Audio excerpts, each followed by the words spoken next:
The Kabul Electricity Service Improvement Project was a mandate for us to work with the senior leadership team, internal organizations, in the efforts to redesign processes associated with customer revenue management, network operations, financial and accounting management, and human resource management.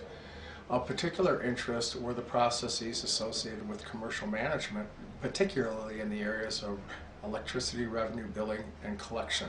Tetra Tech, along with its partners of Deloitte, Manitoba Hydro, Phoenix, Ames, DataSmith, NetGroup, and IRD, helped redesign these processes and helped with the utility transformation. Collectively, this team brought together over 300 years of experience in utility management operations and helped create a sustainable platform for utility operations and revenue management.